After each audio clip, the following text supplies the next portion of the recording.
네, 여러분들은 어떻게 생각하실지 모르겠지만 저희 부부는 이 예한교회를 마음의 파송교회로 생각하고 있습니다. 우리 목사님과 여러 성도분들께서 기도해 주신 덕분에 저희가 다시 선교지로 파송받아 나갈 수 있는 그런 동력을 얻었기 때문입니다. 그래서 여기 올 때마다 집사람이 그러더라고요. 꼭 친정에 온 것 같다고. 예, 여러분들 다시 뵙게 돼서 너무나 반갑습니다. 오늘 제목이 내가 억울할 때 하나님은 뭐 하시나요? 이 제목을 들으시면 선교사님 뭔 일이 났구나, 다들 그렇게 생각하시는 것 같습니다. 아마 새벽 기도를 갑자기 안 나오시던 분들이 나오게 되면 아유, 저 집에 뭔 일 났구나, 그렇게 생각하는 것처럼 제가 오늘 이 새벽에 나오신 여러분들, 정말 늘 평안 가운데 계신 분들도 그렇고, 정말 기도의 제목이 있어서 나오신 분들도 그렇고, 하나님 안에서 우리가 하나님을 붙잡고 의지하는 그런 시간, 또 응답받는 시간이 될 수 있기를 예수님의 이름으로 축복드립니다.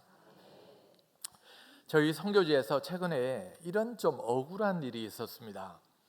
팜 오일 공장을 크게 하시는 한 40대 CEO가 있습니다. 화교예요. 근데 이분이 믿음도 좋고 호주에서 유학도 해서 아주 생각도 열려 있는 그런 분입니다. 근데 이분이 하나님께 비전을 받았고, 그래서 자기가 40 이후에 하나님 앞에 헌신하고 작정한 것이 있다고 고백을 했습니다. 하나님께서 자기에게 학교와 병원을 세워서 인도네시아의 어려운 사람들이 교육받고 치료받을 수 있는 그런 선교 사업을 하라는 비전을 주셨습니다 라고 고백을 하면서 저를 찾아왔습니다. 그런데 이런 귀한 꿈을 가진 형제가 갑자기 구속이 되고 감옥에 갇혔습니다. 그리고 이 형제의 아내는 지금 만삭이라서 아마 지금 좀 해산을 했을 것 같아요. 5월 초순에 예정일이었습니다. 그런데 형제의 구속 이유가 자신의 공장 한 곳을 매각을 했는데 매수자가 아주 믿었던 사람 같습니다. 이 매수자가 명의가 다 넘어가기 전에 이 형제에게 이 공장을 담보로 해서 은행에서 우리가 대출을 좀 받자라고 그렇게 얘기를 했습니다. 그래서 이 형제는 뭐 친구니까 그렇게 대출을 받을 수 있도록 도움을 주었습니다. 그런데 그에게 대출을 받고 나서 이 친구가 부도를 내버린 겁니다. 그러니까 명의가 아직까지 이 형제에게 있다 보니까 이 형제는 억울하게 감옥에 갇혀서 지금 옥살이를 하고 있습니다. 거기다가 더 기가 막힌 것은 인도네시아가 부패가 좀 아직까지 심한 나라입니다. 특별히 경찰 이런 쪽이 아주 부패가 심해요. 어떤 분들 얘기를 들어보면 이 교통차를 몰고 가다가 이 경찰이 딱 잡을 때가 있대요. 그러면 창문을 먼저 딱 내리면은 경찰들이 고개를 쑥 집어넣으면서 이렇게 하트를 날린대요. 그런데 이걸 하트인 줄 알고 하트로 답을 하면 절대 안 된대요. 돈을 줘야 된대요. 이건 돈을 달라는 얘기입니다. 옛날에 우리 한국도 좀 부패가 심할 때 그랬었지 않습니까? 그처럼 경찰이 아주 부패가 만연한데 이 감옥에 갇힌 친구에게 그에게 뇌물을 요구한다는 거예요. 그래서 그 뇌물을 주면은 거의 이 형제는 거의 파산 직전까지 갈 정도로 어려운 상황이 됩니다. 자, 이런 상황에서 보통 우리는 이렇게 생각합니다. 하나님, 왜 이런 상황을 나에게 주셨습니까? 제가 이 선교지에서도 가끔씩 성도님들의 가정을 신방하다 보면 기도 제목을 내시는데 다들 억울한 기도 제목들, 그리고 정말 한이 가득 찬 그런 기도 제목들을 내시는 분들이 있습니다. 그 제목들을 바꿔보면 하나님, 제발 이 가정들 좀 도와주십시오. 하나님께 도움을 구하고 있지 않습니까? 하나님, 살아계시다면서 하나님 역사해 주십시오 라고 하는 그런 기도를 드리지 않을 수가 없습니다. 오늘 이 본문도 마찬가지입니다. 이삭이 참 평안한 삶을 살았을 것 같은데 오늘 본문에 보시면은 이삭이 갑작스런 가뭄 가운데서 애굽으로 내려가려고 하는 그런 계획을 세웠습니다. 자, 애굽으로 왜 내려가려고 했냐면 거기는 나일강 삼각지가 있어서 아주 농사가 항상 풍년입니다. 그래서 먹을 것이 떨어지지 않는 그런 풍요로운 곳이었습니다. 그러다 보니까 가장인 이삭은 가족들을 데리고 애굽으로 내려가서 그 위기를 넘어가 보려고 하는 그런 이 책임감 있는 가장의 모습을 보였습니다. 그런데 그때 하나님께서 이삭에게 애굽으로 가지 못하도록 하나님께서 막으십니다. 그래서 어쩔 수 없이 이삭은 당시에 유목민으로서 양을 치는 일을 하고 있었습니다. 그러니까 주로 산 위에서 살았단 말이에요. 농사를 한 번도 해본 적이 없습니다. 그런데 그 가뭄 때문에 이삭이 산을 내려와서 블레셋 지역인 그랄 지역으로 내려갑니다. 그곳은 농사를 짓는 곳이에요. 그래서 오늘 12절 13절 말씀을 읽지는 않았지만 한번 띄워주시겠습니까? 같이 한번 읽겠습니다. 시작. 이삭이 그 땅에서 농사하여 그 해에 100배나 얻었고 여호와께서 복을 주심으로 그 사람이 창대하고 왕성하여 마침내 거부가 되어. 네, 이삭이 그 땅에서 농사를 처음 하는데 그 농사가 100배의 수확을 거뒀습니다. 이 목축업을 하다가 농사를 처음 한 사람이 이런 이 엄청난 복을 받기는 쉽지 않은 일이죠. 그런데 이삭은 하나님의 복을 받아서 그 해에 많은 수확을 거두고 마침내 거부가 되었습니다. 자, 여기까지만 보면 하나님의 말씀대로 순종하면 복 받습니다 라고 그렇게 말할 수가 있습니다. 그런데 문제는 14절 말씀에 14절을 한번 띄워주시죠. 같이 읽습니다. 양과 소가 떼를 이루고 노복이 심히 많으므로 블레셋 사람이 그를 시기하여. 네, 부자가 되면 항상 따라오는 게 있습니다. 많은 사람들의 시기를 받아요. 내가 잘 되면 많은 사람들이 부러워하면서 시기를 받게 되어 있습니다. 그래서 이삭은 블레셋 사람들, 그 현지인들의 시기를 받아서 괴로움을 당하기 시작합니다. 우물을 파기 시작하면 블레셋 사람들이 와서 그 우물을 막아버립니다. 그리고 또 다른 곳에 우물을 파면 또 빼앗아버립니다. 이 사건이 하나님께서 복을 주신 그 땅에서 일어나고 있습니다. 이삭의 입장에서 한번 생각을 해보십시오. 하나님께서 애굽으로 가지 말라고 해서 지금 블레셋 땅에 왔더니 처음에는 잘 되다가 이제는 블레셋 사람들의 그 괴롭힘 속에서 도저히 그 땅에서 살아갈 수 없는 그런 상황이 되어버렸습니다. 뺏기고 강탈당하는 그런 일들을 경험하고 있습니다. 이 상황 속에서 이삭이 어떤 마음을 갖겠습니까? 하나님, 왜 내게 이런 일을 허락하십니까? 하나님께서 가라고 해서 왔더니 이렇게 괴롭게 하시면 어떡합니까? 하나님, 뭐 하십니까? 하는 그런 기도가 나오지 않겠습니까? 저는 이 이삭의 상황을 오늘 우리의 상황과 비교하면서 그 가운데서 하나님의 답을 찾아봤으면 좋겠습니다. 첫 번째로 헝 것은 저버리고 헝 것은 줘버리라 라고 하는 그런 주제를 잡을 수가 있어요. 중국 속담에 보면 지우더 부취 신더 뿔라이 라고 하는 그런 말이 있습니다. 이 말의 뜻은 헝 것을 보내버리지 않으면 새 것이 오지 않는다라고 하는 그런 뜻입니다. 그러니까 뭐 뺏긴 사람들에게 대한 어떤 위로의 그런 속담입니다. 이삭이 우물을 팔 때마다 우물이 터지는 그런 기적이 일어났습니다. 요즘 같으면은 와, 워렌 버핏 같은 그런 마이다스의 그런 손이다라고 아마 신문에 크게 뉴스가 났을 것입니다. 하나님께서 이삭에게 복을 주시니까 재정의 복을 받아서 거부가 되었다라고 했습니다. 그 후로도 우물을 팔 때마다 물이 터져 나오는 복을 받습니다. 그런데 문제는 블레셋 사람들이 시기하고 이삭의 그 우물을 뺏어가고 강탈하기 시작한 것입니다.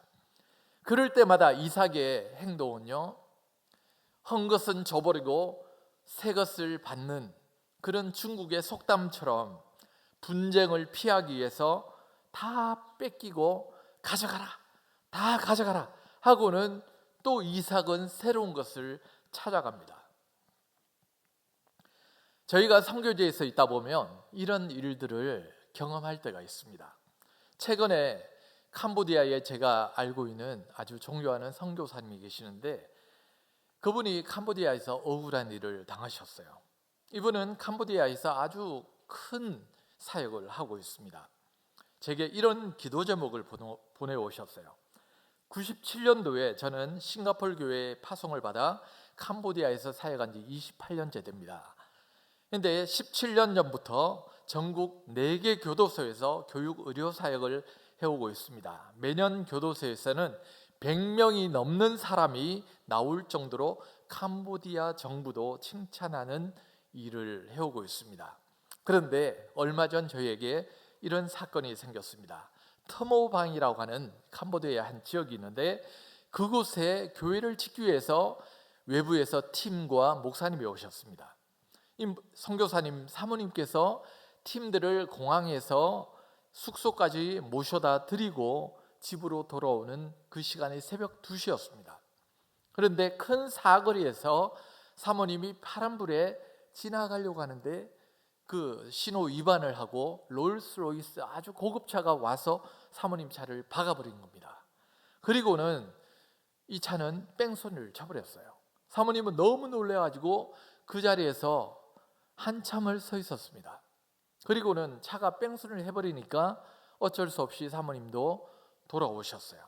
그런데 몇 달 후에 상대편 이 차량이 사모님이 사고를 당할 때 그 자리에 사모님 차량 번호판이 떨어진 것을 수거해서는 이 사모님이 뺑소니를 쳤다고 고발을 한 겁니다. 그리고 1심 재판, 2심 재판에서 사모님이 징역 6개월 그리고 벌금 3만 불이 선고가 되었어요.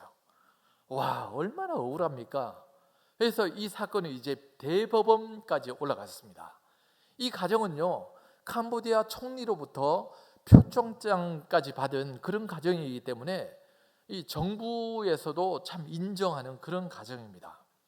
그런데 이상하게도 그날 사거리의 CCTV에 모든 게 다 찍혀 있는데 그날 그 시간만 기록이 삭제가 되어 있는 거예요.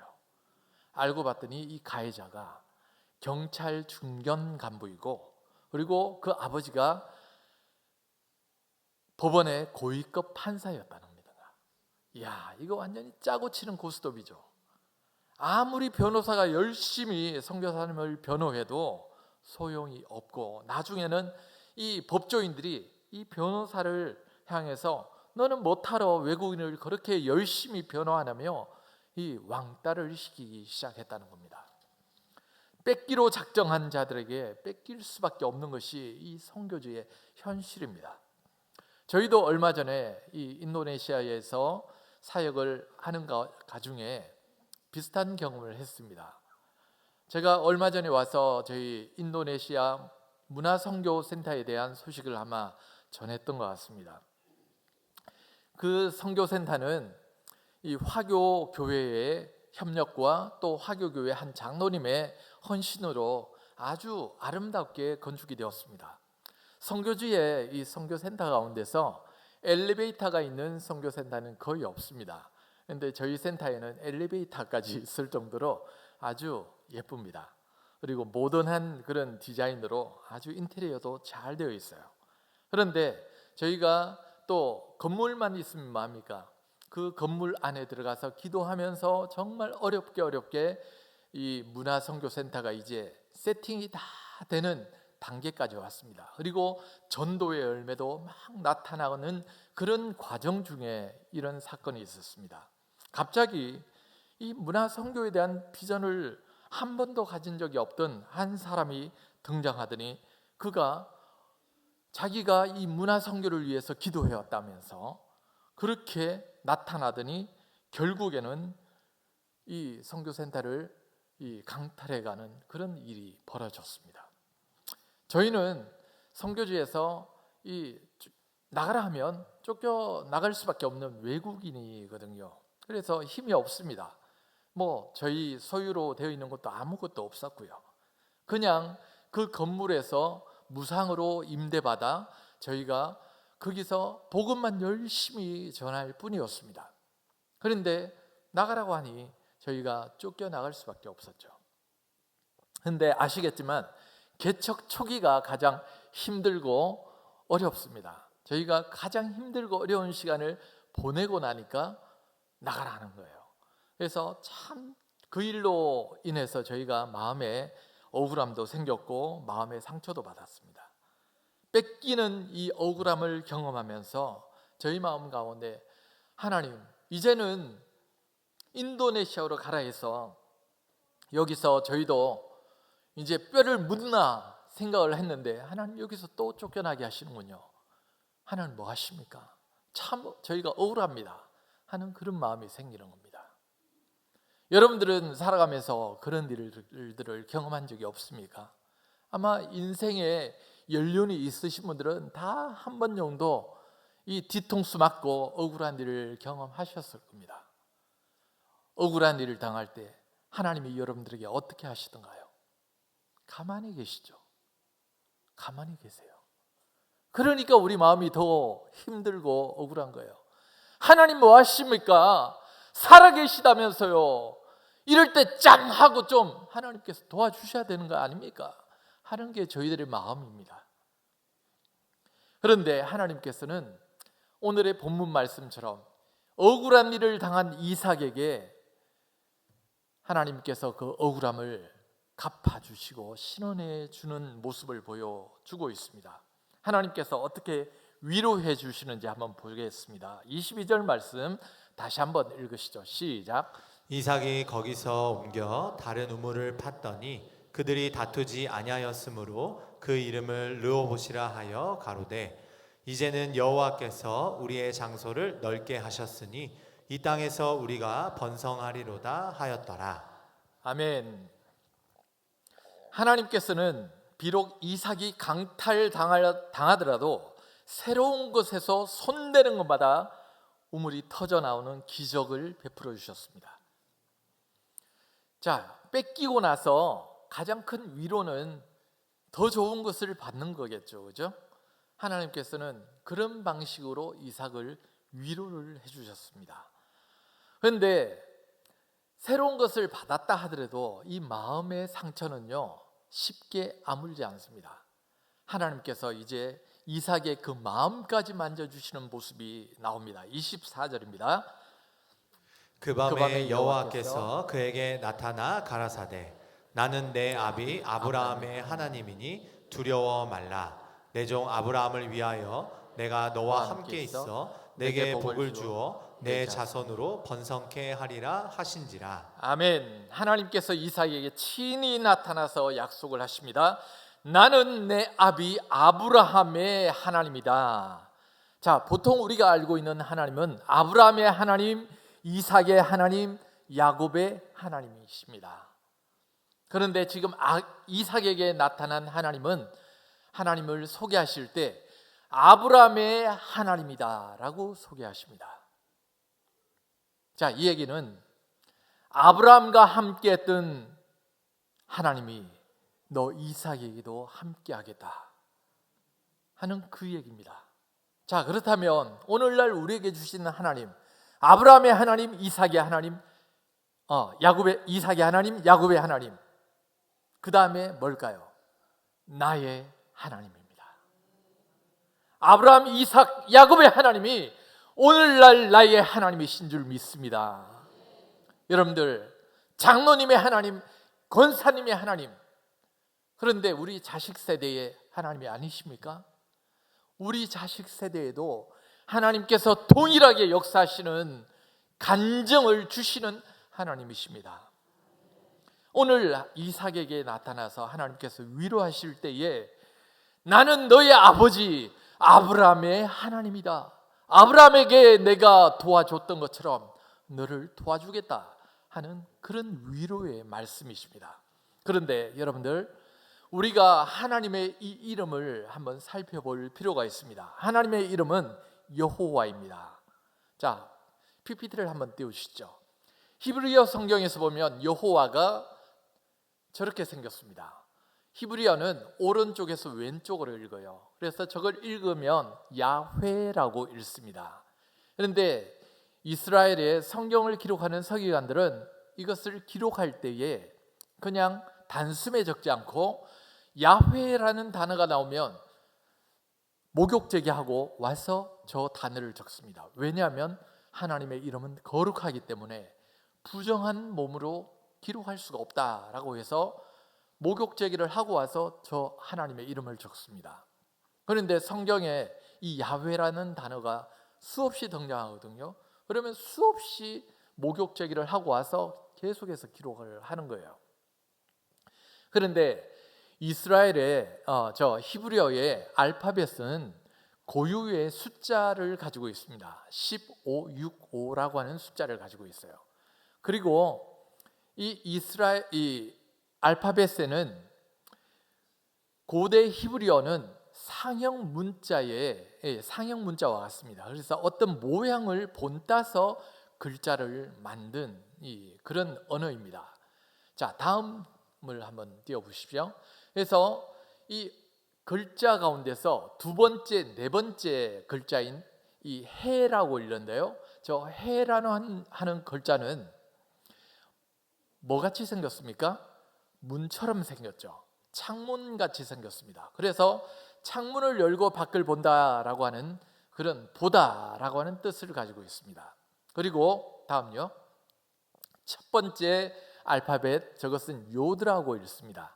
그래서 하나님의 이름을 읽을 때는 야훼라고 읽는 것이 아니고 요드해 바우해라고 그렇게 읽습니다. 이 첫 번째 알파벳 요드는 손이라고 하는 이 손에서 따온 글자입니다. 그리고 세 번째, 다음요. 세 번째 알파벳 바우는 못이라고 하는 이 못에서 따온 글자예요. 그러면 다음 넘겨주십시오. 이 단어 전체를 합치면 무슨 뜻이 되냐면 못을 보라, 손을 보라, 못을 보라. 여러분들 뭐가 생각나십니까? 못 박히신 예수님의 손이 생각나죠. 하나님의 그 이름 안에 못 박히신 예수님의 손을 담아두고 있다는 거예요. 손을 보라, 못을 보라. 그게 바로 하나님의 이름의 뜻입니다. 우리가 하나님의 이름을 부를 때마다 무엇을 생각해야 하냐면 못 박히신 예수님의 그 손을 생각해야만 합니다. 그건 하나님의 이름 안에 예수님의 그 십자가의 사랑을 담고 있다는 거예요. 하나님께서 여호와라고 소개하시면서 이삭에게 나타나십니다. 못 박히신 예수님의 손을 보라.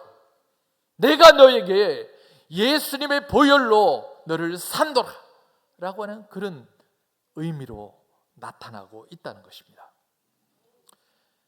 자, 다음 한번 넘겨주십시오. 더 놀라운 사실이 하나 있습니다. 저는 원래 전공을 화학으로 했습니다. 제가 대학 때 화학을 전공했는데, 그런데 이 유전학 쪽을 제가 사실은 잘 몰라요. 그래도 약간의 이 기초 지식은 제가 가지고 있습니다. 그런데 25년 전쯤에 미국에서 게놈 프로젝트로 인간의 유전자를 다 분석을 해서 사람의 DNA를 지도를 가지고 있습니다. 그런데 이스라엘의 한 메시아닉주의입니다. 예수를 믿는 유대인인데 저 박사님이 닥터 루벤스타인이 이런 이야기를 했습니다. Amazing 하면서 뭐라고 얘기하냐면 사람의, 다음 PPT를 넘겨주시죠. 사람의 유전자에 일정한 규칙이 있다라고 하는 것을 얘기합니다. ATCG라고 하는 그런 유전자에 이 다리들이 있습니다. 유전자 간에 연결한 다리가 있는데 그것이 ATCG라고 그렇게 패턴을 가지고 있습니다. 그런데 이 패턴이 10과 5와 6과 5의 패턴을 가지고 계속해서 반복하면서 이 사람의 몸을 만들었다는 거예요. 저는 이쪽에 대한 지식이 없어서 잘 모르겠지만 이 말이 사실이었으면 좋겠습니다. 저 유전자에 해박한 지식을 가진 메시아주 박사님이 이 얘기를 하시는 거예요. 사람의 유전자 가운데 15, 6, 5의 패턴을 가지고 있더라 라고 하면서, 근데 이 15, 6, 5는 이스라엘 사람들이면 다 알고 있는 숫자 값입니다. 뭡니까? 야훼, 여호와라고 하는 숫자 값입니다. 사람의 몸 안에 15, 6, 5 야훼라고 하는 숫자 값의 패턴이 이 DNA 속에 있다는 거예요. 그러면서 이 박사님은 루아르비아사, 와, unbelievable 라고 하면서 이 얘기를 하고 있습니다. 자, 다음 PPT 한번 넘겨주시겠습니까? 여러분들, 화가가 작품을 만들고 나서 마지막에 작품 밑에다가 이름을 적습니다. 피카소도 그렇고 많은 화가들이 작품에 이름을 적습니다. 얼마 전에 제가 화가를 만나서 한번 물어봤어요. 왜 그림에다가 이름을 적습니까? 라고 했더니 딴 뜻이 없고 그냥 이 작품은 제 겁니다 라고 하는 그런 뜻이래요. 내 겁니다, 그 얘기입니다. 하나님께서 우리 사람을 창조하시고 나서 사람에게 하나님의 이름을 기록했다는 거예요. 어디에다가? 유전자 속에다가. 우리 눈엔 보이지 않지만 현대의 최첨단 과학으로 지금 밝혀지고 있는 사실입니다.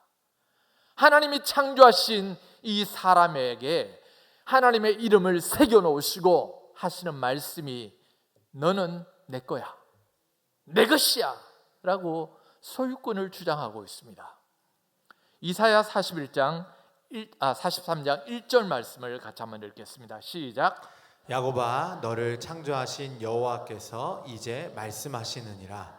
이스라엘아, 너를 조성하신 자가 이제 말씀하시느니라. 너는 두려워 말라. 내가 너를 구속하였고 내가 너를 지명하여 불렀나니 너는 내 것이다. 하나님이 너는 내 것이다 라고 말씀하십니다. 이 말은 하나님이 우리를 세상에서 불러내어 예수님 십자가 앞으로 인도하신다는 것입니다. 우리를 부르시는 분이 누구십니까? 주 예수 하나님이십니다.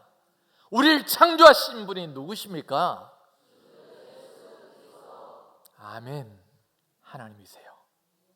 여호와 하나님이 그 이름을, 예수님의 십자가의 사랑을 그 이름 가운데 새겨 넣으시고 또한 우리를 창조하시면서 하나님의 그 거룩하신 이름을 우리의 DNA에다가 새겨 넣으시고 말씀하십니다. 너는 내 거야. 너는 내 거야. 세상의 어떤 권세가 너를 뺏어가지 못해. 세상의 어떤 악한 것들이 너희들을 데려가지 못할 거야. 왜? 너는 내 거니까. 내가 반드시 너를 도와주겠다. 내가 반드시 너를 사용하겠다. 이것이 하나님께서 하나님의 이름을 우리 가운데 기록한 이유입니다. 사랑하는 성도 여러분, 여러분들 혹시 이 자리에서 억울한 일을 가지고 하나님 앞에 기도하기 위해서 오셨습니까?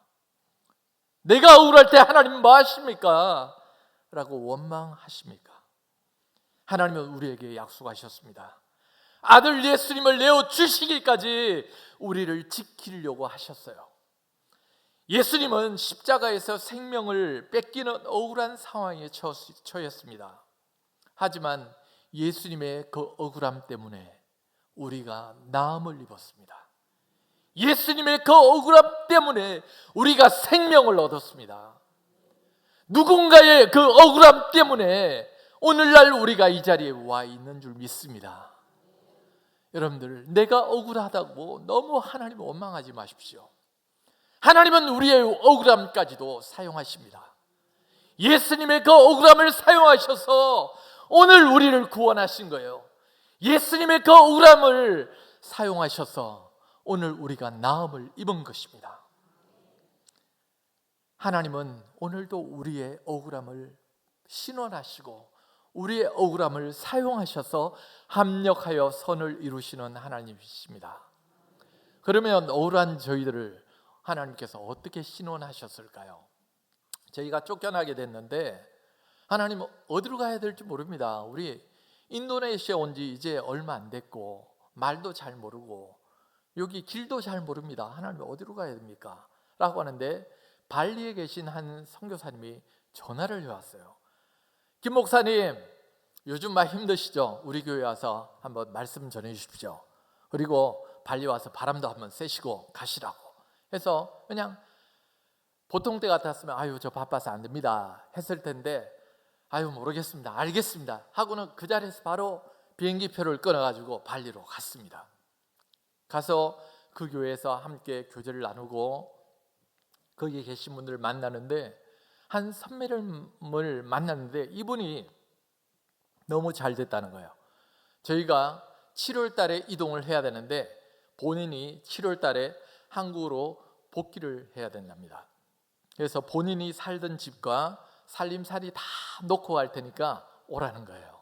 근데 알고 보니까 그 집주인이 발리에서 정치인이신데 부주지사예요.